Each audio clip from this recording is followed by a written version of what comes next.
On to the Happiest Minds IPO. We're now joined by the promoter, very special management, Mr. Ashok Soota. Thank you so much for taking out the time to talk to ET now, sir. Congratulations, firstly, on a stellar listing. We've seen a very strong response from investors, over 100% gains on listing day alone. How does it feel, and what's the way forward for the company post this very strong listing? All of the people who helped to make the IPO successful, and that obviously includes our bankers, our legal counsel, our auditors, our board members, and of course, mostly our wonderful team, to whom I'd like to dedicate this IPO. And now, in terms of how it feels, I do have one little mixed feeling here, I must tell you. See, from the moment we've had this huge response, there's always this feeling of saying that they're going to be disappointed people who applied and didn't get their shares. And you can see this from social media comments, etc., of people who are disappointed. Second aspect is that it, of course, creates a responsibility on the teams to be able to deliver on the expectations that it creates. And to that extent, it's a challenge. And of course, it's a challenge which is something that we must look forward to and see how we move forward in our journey from there. Right, Mr. Soota. And you know, the mega trend post-COVID, at least us here at ET now, that's really becoming apparent, is that there's been a mass acceleration in the adoption of technology. Now, you have 97% revenues coming from IT services, and a lot of it is digital. So at the industry level, what's the kind of opportunity for an IT services company like yours? And how much of this can you potentially capture in the near term or next 2 to 3 years? You know, I should clarify and make a distinction between what you call as a broader IT services market and the digital part of the IT services market. So we as a company, when we say we are born digital, born agile, 97% of our business comes from digital.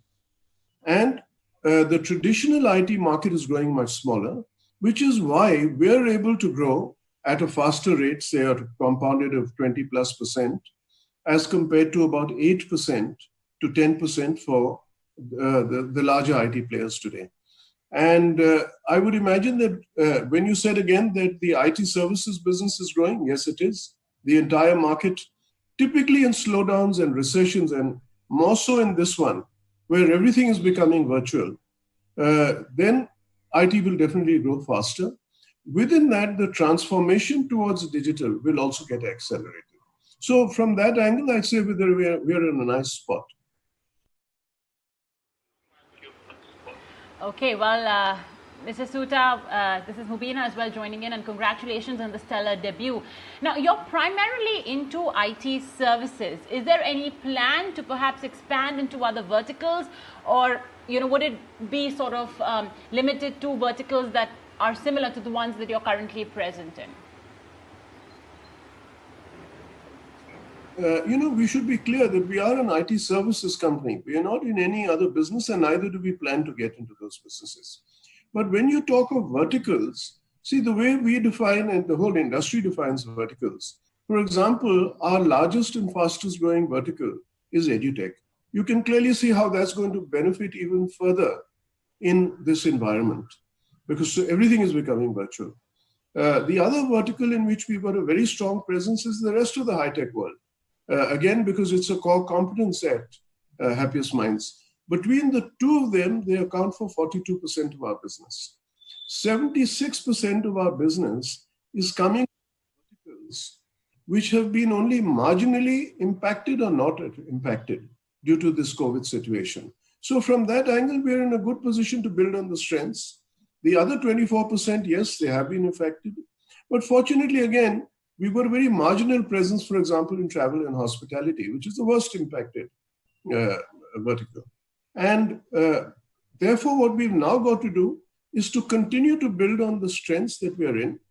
We believe we've got a pretty broad coverage in terms of vertical. So it's not that we are planning to get into any new areas, but the key thing in Happiest Minds, which distinguishes us, is the fact that we're always investing in new technologies. And then we build solutions and solution accelerators to get into those markets. And I'll give you one example here. When we began Happiest Minds, we were in what was called as the SMAC stack, which included analytics and cloud. After that, we have added over the years the Internet of Things, we've added machine learning, we've added virtual and augmented reality, and so on.